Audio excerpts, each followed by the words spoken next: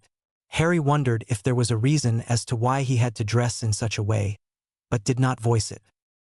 After Remus tapped the bricks in the right order with his wand, the archway to Diagon Alley was opened, much to Harry's surprise. Other than Sirius, Remus, and Hagrid, Harry had never seen other witches and wizards. There were so many. "Like it, kiddo?" Sirius asked as they walked, his godson's hand in his, as Harry's head turned every which way, trying his very best to see everything he could. The emerald-eyed boy nodded vigorously. "But these aren't regular stores," Harry commented with a funny look on his face as he gazed at a barrel of frog eyes, 5 for 5 nuts, in the apothecary window.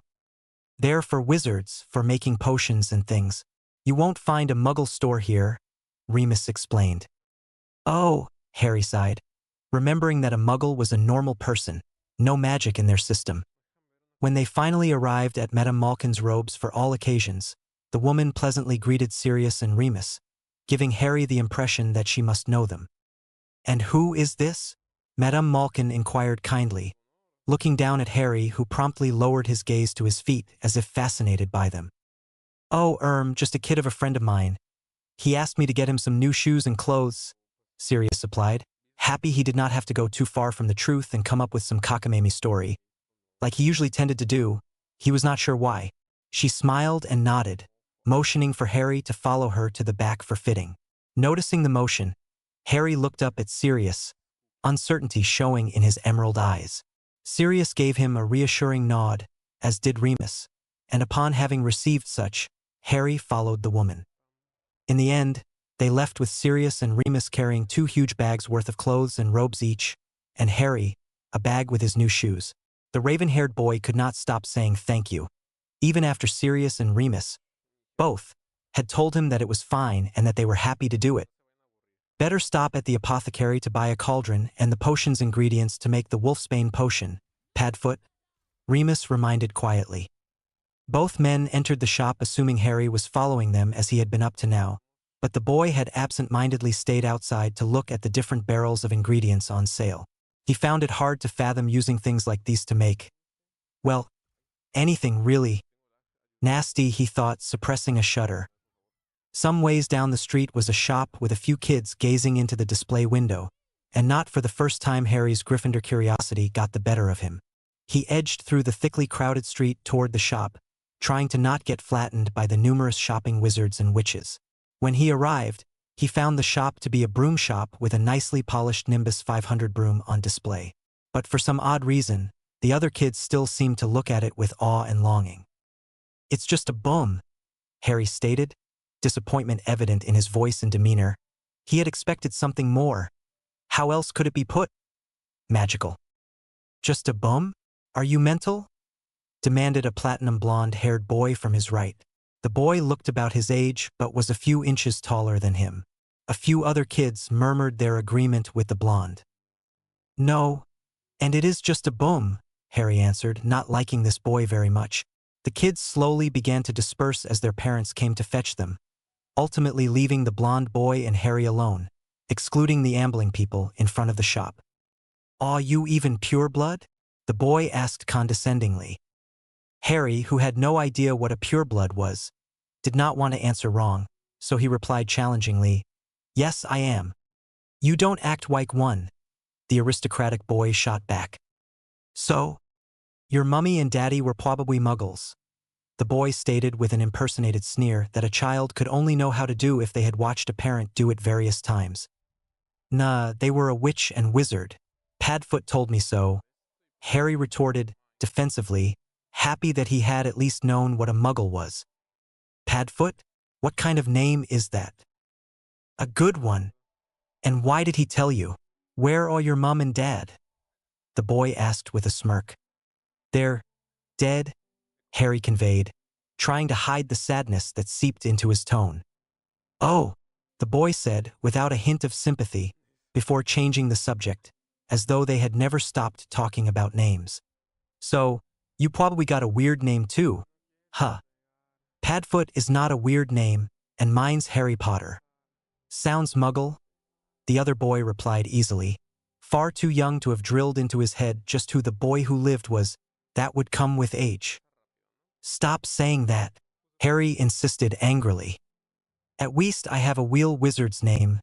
Draco Malfoy," he said sneeringly. "Sounds like a circus clown's name," Harry retorted, grinning at his own comeback. Draco took a threatening step toward Harry, but almost immediately yelped and jumped back, as if he had touched something as hot as fire in the air. "How'd you do that?" Draco questioned anxiously. "Do what? Burn you?" Harry asked. Draco nodded apprehensively. Harry smiled mischievously, but said nothing. It was then that a blonde-haired man came up behind Draco, who, upon realizing the man's presence, looked up guiltily. "Where did I tell you to be, Draco?" he inquired, clearly annoyed. "Madame Malkin's," Draco answered softly.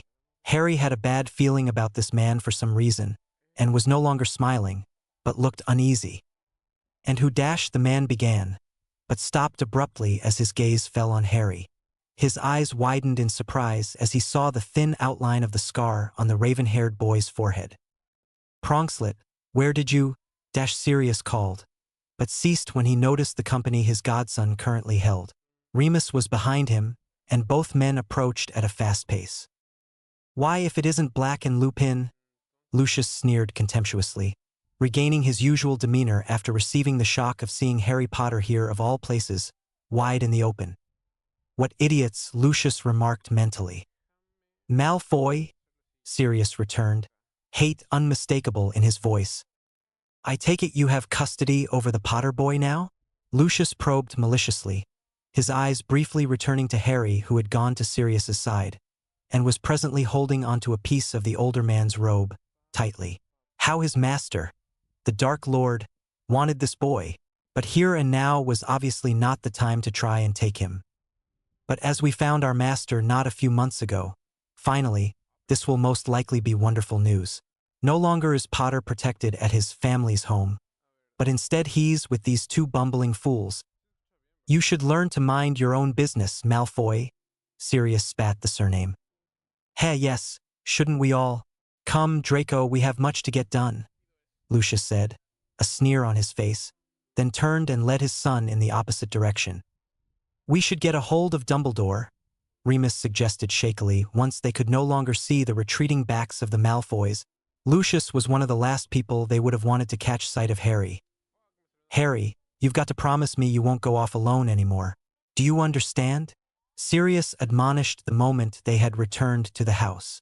Scared is not the word to express how Sirius had felt when he had turned around in the apothecary shop to find no one. Worried is also not the word to say when Sirius had seen Lucius Malfoy in the presence of Harry. He felt like scolding the boy, yes, that is how worried he had actually been. But Harry had not known to not wander, and that was partially Sirius' own fault. Harry knew Padfoot was serious about this, not only because he could sense it, but his godfather had addressed him by his name, which was something he had never done before. That man could have hurt you. There are many good wizards in the world, Harry, but there are also a lot of bad ones, Sirius explained earnestly, desiring nothing more than for his godson to understand. Harry nodded, guilt settling itself horribly in his stomach. I don't know what I'd have done if anything had happened to you, Pronkslet, Sirius said softly, emotion in his voice, and, feeling overwhelmed from the deepness of the emotions, Harry burst into tears. Sirius, who had bent down to the raven-haired boy's level to talk to him, enveloped the sobbing child into his arms. I am SSOE. Harry sobbed into Sirius' shoulder as the older wizard got up with younger in his arms, and moved to the sofa trying to calm him. It's okay, Pronkslet, it's okay. I just don't want anyone to hurt you. You're everything to Moony and I. You won't go off alone anymore, will you? Sirius asked gently as he rubbed Harry's back in a circular soothing motion. Harry shook his head no in the crook of Sirius' neck as he slowly did his best to calm himself, eventually getting himself under control again. For a few minutes, the pair just sat there. Sirius on the sofa, Harry in his lap, head now resting against his godfather's chest. You sad? And you worried?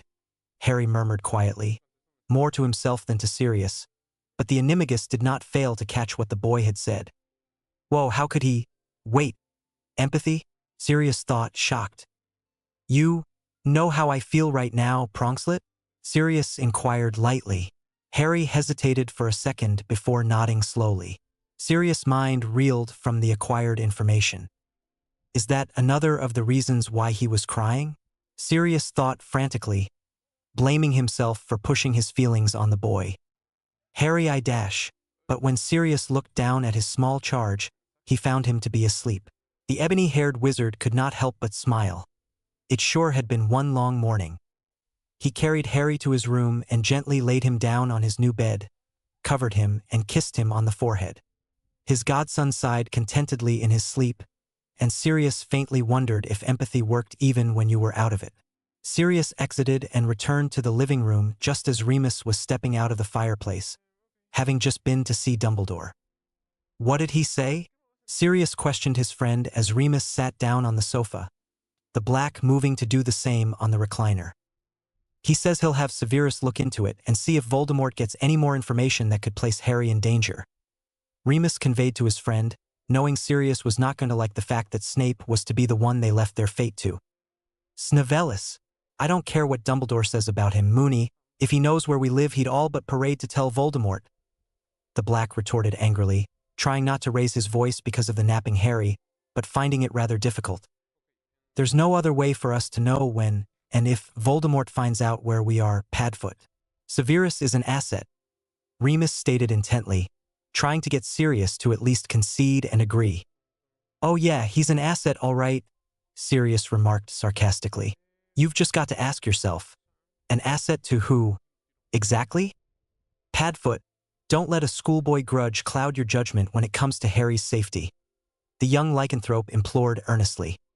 Fine, but I don't have to like it, Sirius sighed exasperatedly. Neither do I, but we have to at least accept it, Remus reasoned. Sirius nodded reluctantly. And Harry? The Lupin asked after a few seconds. Asleep, the other answered. Remus nodded understandingly. It was only natural that the boy would have been exhausted after the day's events. Mooney, can elemental wizards have powers outside that of the elements themselves? Sirius asked curiously. Remus looked startled at the abrupt change of subject, but answered nonetheless. Yes, elementals have been known to have quite a few other unique powers that have hardly anything to do with the elements. Why? Remus inquired, eyes narrowing. Because, well, I think a Harry's empathic. Literally. Empathic, Remus repeated doubtfully. There have only been 3 of those in all wizarding history. The chances that dash. I guess Harry makes the 4th then, because he knew exactly how I was feeling earlier, Mooney, Sirius stated in all honesty, then proceeded to inform Remus of the talk he and Harry had had. Maybe that's why he's starting to trust us more. He doesn't go by words, but by emotion. The amber-eyed werewolf mused out loud. Sirius nodded in agreement. What someone has to go through to not be able to trust words alone anymore, Remus sighed sadly. I'm hoping to help change that. You could start by explaining some things to him, Remus commented, bringing up the subject of earlier. The dog Animagus sighed. I'm going to, Mooney. Eventually. I am. You could help though, you know? I can help you help him, but he's your godson, Padfoot, and it would be James' wish that he knew the whole truth from you, Remus countered. Sirius nodded jadedly, knowing it to be true.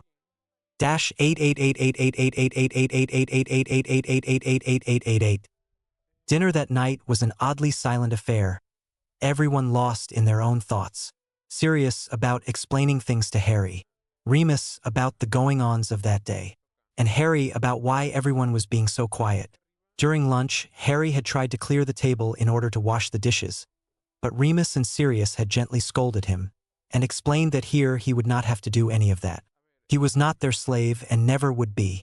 Harry found that hard to understand. Not work, but Aunt Petunia always had me. But they we nothing like Aunt Petunia, or Uncle Vernon, Harry had told himself.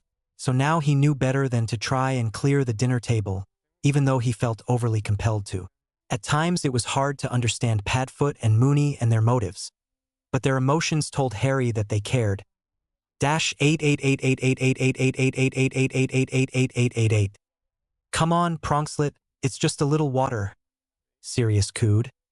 -888888888888888888888888888888888888888888888888888888888888888888888888888888888888888888888888888888888888888888888888888888888888888888888888888888888888888888888888888888888888888888888888888888888888888888888888888888888888888888888888888888888888888888888888888888888888888888888888888888888888888888888888888888888888888888888888888888888888888888888888888888888888888888888888888888888888888888888888888888888888888888888888888888888888888888888888888888888888888888888888888888888888888888888888888attempting to get Harry to let him remove his clothes so that he could bathe the boy. It was around 8:30 at night now, and Sirius and Harry were in the younger's room. Remus was in the basement working on the wolfsbane potion.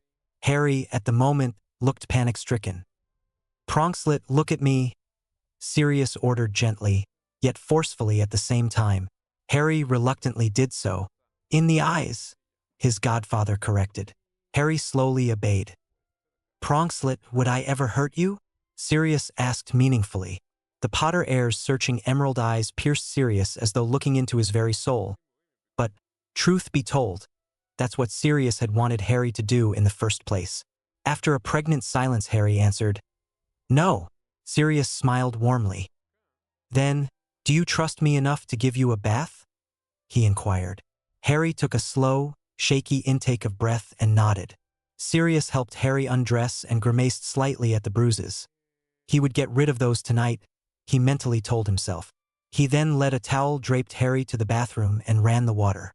Harry watched the tub fill, fear evident in his green eyes, but reminded himself that this was Padfoot and not Aunt Petunia. "Ready?" Sirius asked once the bath was halfway full with warm water. Harry, now looking resolved, nodding again, said, "Yeah." Sirius took the towel off his young charge and placed it on the sink, then lifted Harry, who stiffened something terrible, into the tub.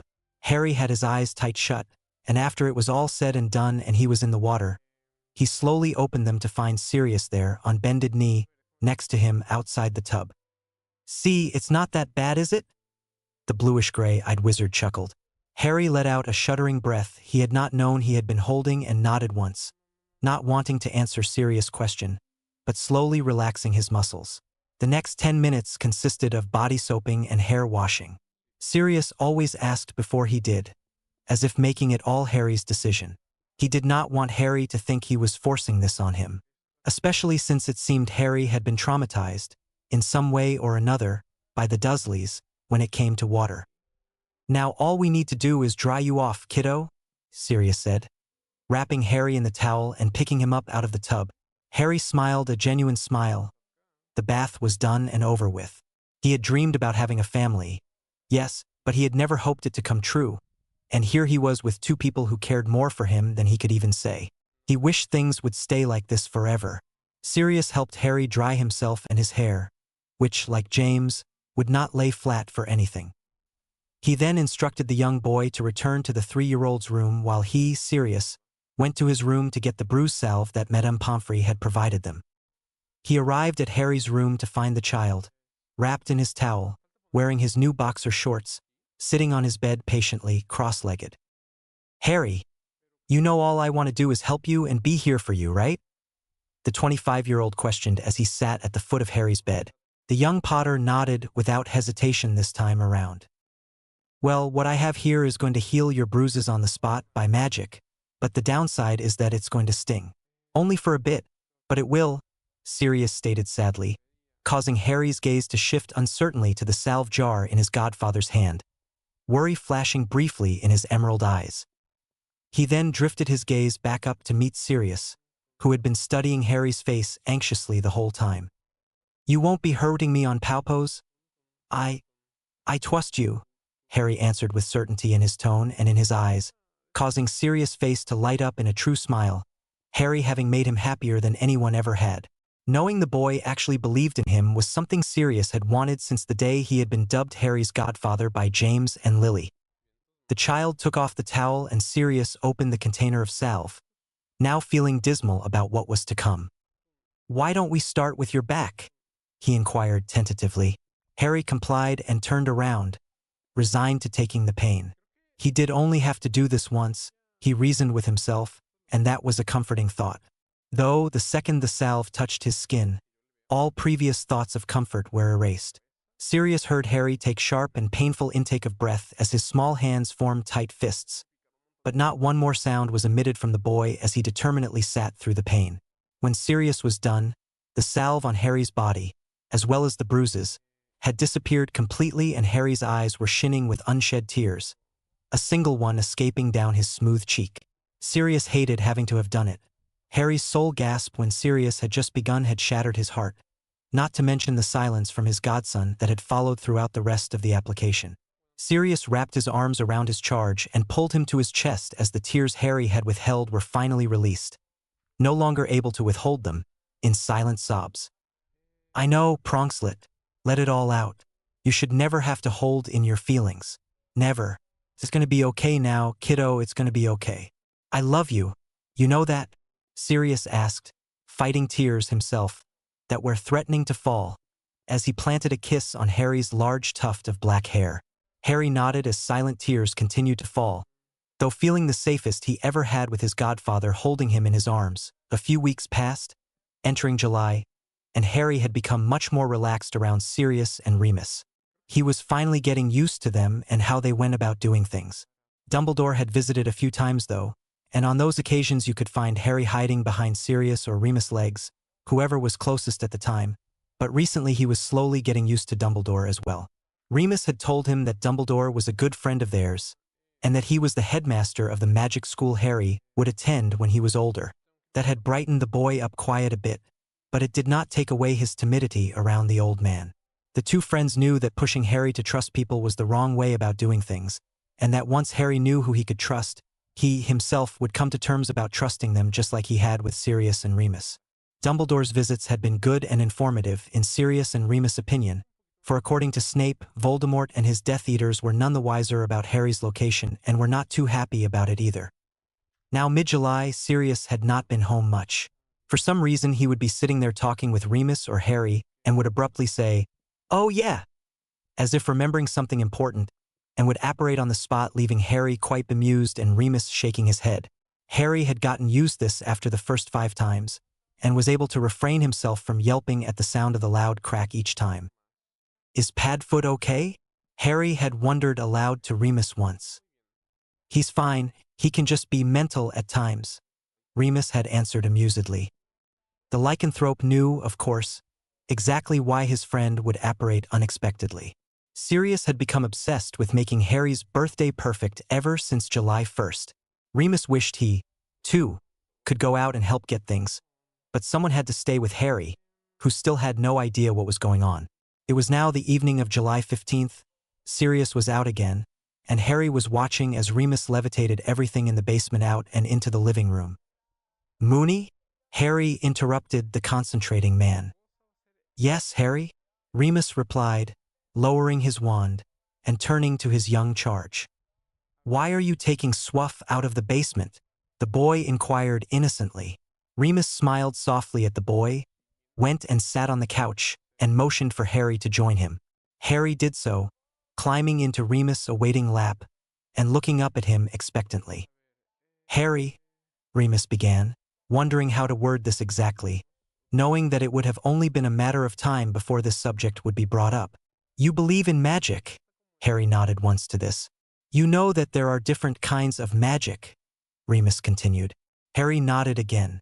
You know that Sirius is a wizard, and that you and I are also, except you can do some things that we can't, right? Yeah. Harry answered slowly, though not impatiently, with another nod. Well, Remus sighed. I can do something that you two can't do as well. Like what? Harry wondered curiously.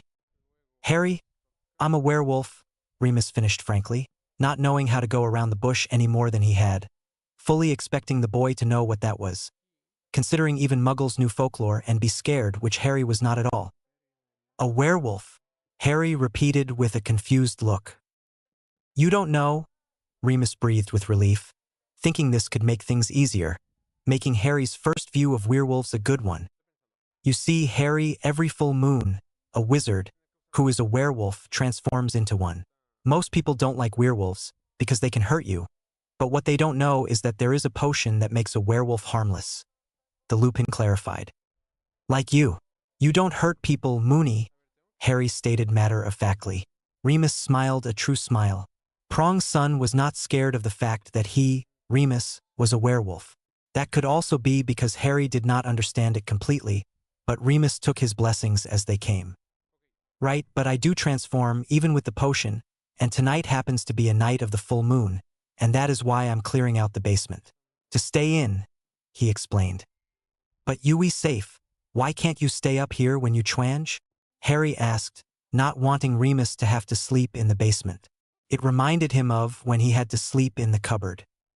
No matter how safe I am, I'd rather be completely sure I can't hurt you or Padfoot, and for that reason I will sleep in the basement tonight, his guardian answered in a way that left no room for argument.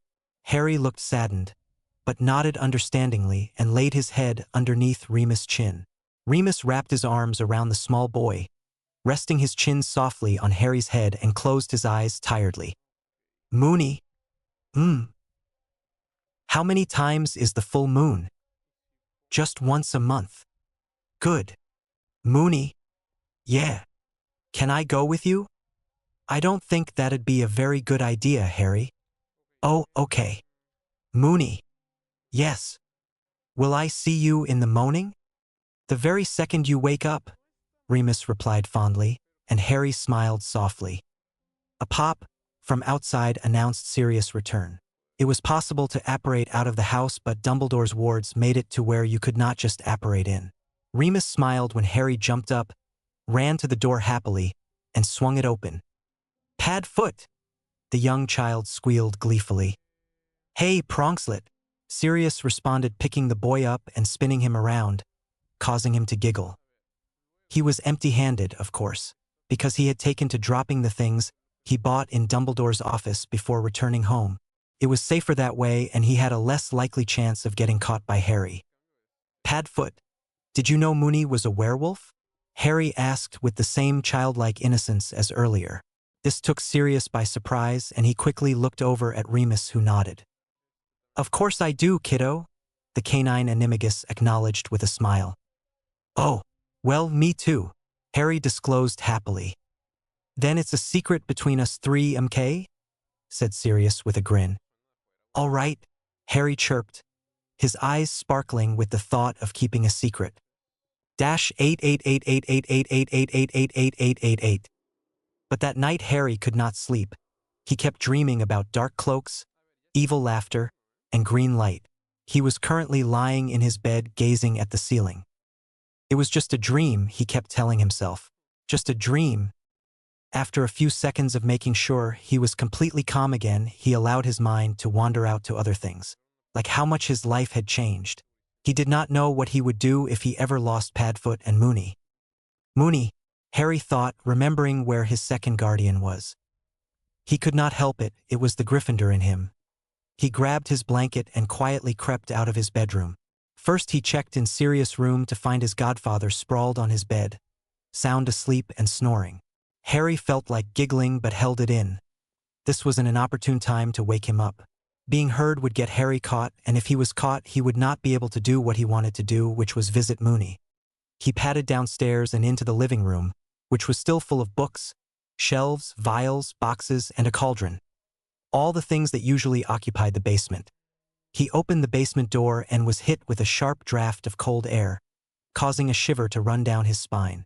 He wrapped his blanket around him tightly and slowly descended the stairs, closing the door behind him. Harry had never seen a werewolf before, and that was partially a reason for coming to visit Moony as well, now that he thought about it. At the bottom of the stairs, Harry looked around in the darkness, sensing that Moony was there, just not able to see him. He decided it was kind of silly to be looking in the dark, so he sat down on the floor, took off his blanket, laid it beside him, and with a flick of his wrist, produced a flame to sit in front of him, illuminating the basement. Not as much as a fluorescent light, but enough to see. In the corner of the room sat the astounded wolf-like creature, Moony. "Hi, Moony," Harry greeted softly as he picked up his blanket and moved over to where Moony was, unperturbed with the extreme change in the Lupin's appearance. The werewolf, in his right mind thanks to the wolfsbane potion, could do nothing but look at Harry incredulously. What was the boy thinking? "I know you said it wouldn't be a very good idea, but I still didn't want to weave you a wone," Harry explained. Remus wanted nothing more but to be able to talk in that instant, and explained to Harry thoroughly of the dangers of being here, but was resigned to the fact that Harry being here was nothing he could prevent now that he was mute and that Sirius was asleep. Though, he did have to admit to himself that having company was not so bad, especially with it being his late best friend's son. "And," Harry continued, lifting up the blanket, "I thought you might be cold down here. If werewolves could smile, Remus would have." He then looked at the fire, wondering how much control Harry had over it. Would it stay where it was with no boundaries stopping it from spreading out? "Oh, the fire?" Harry questioned, sensing the worry. "It stays where I tell it to." Remus nodded slightly and laid down tiredly, doubting Harry was going to leave that night. And he was right, for Harry covered him, then laid down next to him, covering himself as well. "I think I like werewolves," Harry yawned, scooting to cuddle up next to the other's warm fur. "Good night, Moony." "Night, Harry. And thanks." Remus awoke in the early hours of the morning, his body sore from the transformation he had endured that night. With a soft groan, he sat up and blearily looked around. It took a few seconds for his eyes to adjust to the light. Light? In the basement? Remus' gaze fell on the source, which was the still burning flame, in the middle of the room. Memories of the night before flooded back to him, and he immediately understood why it was there. "You kept it going all night?" Remus thought, astonished, as his gaze shifted to the young child next to him. "Where do you find the energy?" With a sigh, he gingerly stood, changed into the clothes he had brought down before closing himself in the basement, and then gently picked the sleeping raven-haired boy up. The second he did, however, the fire went out and the room was plunged into complete darkness, leaving Remus to carefully find the stairs, before proceeding to climb them, doing his best to not lose footing. "Moony?" Harry questioned groggily from Remus' arms just as the older wizard reached the door and had opened it. "Yes, pup, it's me," Remus replied as they entered the living room. "Normal again?" Harry inquired, rubbing the sleep from his eyes as Remus sat him down on the couch. "As normal as I can be," the lycanthrope answered with a small smile. Harry grinned, but then faltered as though just having thought of something. "Am I in trouble?" he asked resignedly. Remus raised an eyebrow at the boy and sat down next to him. "Why do you think you would be?" "For going to visit you when you told me not to," Harry answered sadly. "Harry, I know your intentions were good, and I'd be lying if I said I didn't enjoy your company. Harry smiled slightly at this. But I wouldn't tell you to not to do something unless I had a very good reason to do so, Remus explained. Like your well-being, for an example. What if I hadn't been in my right mind? I could have really hurt you, Harry. And if that had happened, I would never have forgiven myself. So, no more sleepovers during the full moon, okay? Harry nodded, looking at his hands that were lying in his lap. Mad at me? Remus asked, feigning sadness. Harry looked up surprised, then smiled and shook his head. No. Remus grinned, ruffled Harry's hair, and stood up just as Sirius came yawning down the stairs. Did I miss a morning discussion? He inquired with a smirk when he noticed the two. Remus asked Harry to go and get dressed and brush his teeth while he talked with Sirius. And, as Remus knew he would, the boy quickly complied. What's up? Sirius questioned once Harry had run upstairs. Remus began explaining the past night's events while both men levitated all the basement things neatly back to their rightful place. I must say then, Moony, that I'm more than relieved you did drink that potion we made, not just for Harry's sake, but for yours because I would have killed you, Sirius stated in mock seriousness, after his friend had finished, trying to hide a smile. You find it funny? Remus asked incredulously. In a way, well, yes. Look at it this way. We can get worked up and worried over something that didn't happen, or we can marvel at the fact that the boy was extremely calm around you even though you were a werewolf. When you think about it, he gets more and more like prongs every day. The Black summed up, grinning proudly, then returned his wand to his pajama pocket now that everything was in the basement. Remus pensively placed his wand into his pocket as well. You know, Padfoot, there are times I'm positive you're as dense as a board. But then there are others times when I think you might be wiser than you let on. Remus mused as he closed the basement door. Sirius shrugged dismissively. All I'm saying is don't worry so much, or you'll bring out the gray hairs, Sirius smirked. And besides, we have all next month to worry and take the right precautions. You don't learn without making mistakes, right? He asked knowingly. True. Well, this was ours, and I'm pretty sure Harry won't do it again after that little talk. He's a good kid, Sirius said positively. You're right, Remus sighed, and then began walking toward the kitchen to make breakfast. And, if you're not, well, I'll just have to kill you next full moon, Remus stated as he entered. Sirius gaped for a moment before scoffing in mock indignance. -88888888888888. Now you go on and play some, Sirius encouraged with a warm smile. We'll be sitting right here watching you. It was the afternoon, 5 days after the werewolf incident, and Sirius had come up with what he called a brilliant idea. That idea was to take Harry to the park, not only to play, but to get some fresh air and to interact with other children his age. Harry had, at first, been ecstatic about going. That was before he actually arrived there. He was now very nervous, mind filled with the thoughts that the kids would not like him, or would be big and mean like Dudley. Right here, Harry asked again just to make sure. This exact same spot, Pronkslet, Sirius reassured. Harry sighed, nodded once, gave his guardians a quick, grateful hug, then, with a wave, walked timidly toward the playground where many kids laughed and played. He needs this, Sirius pointed out to no one in particular. Maybe more than we know. He's never been able to play or make friends before, Remus responded with a hint of sadness as he sat down on the park bench. Sirius joined him and the two watched their charge. Padfoot, I've been thinking, the Lupin said, voicing his thoughts as he turned to look at his friend. When aren't you? Sirius remarked with a playful smirk. Cute, Remus deadpanned, but really I have been. Okay. About what? Sirius pried, still watching his godson. Harry, Remus said in all seriousness. This sparked Sirius's curiosity and he turned to look at his friend expectantly. Well, he's going to be 4 in a few days, which means Muggle Primary School will be coming up soon. You know, pre-K, Remus began, knowing this might not bode over well with Sirius, for he did have his little separation anxiety issue, as he liked to call it, when it came to Harry. It had started when James and Lily had been alive and had just given birth to Harry. He would visit every day complaining of his so-called sickness,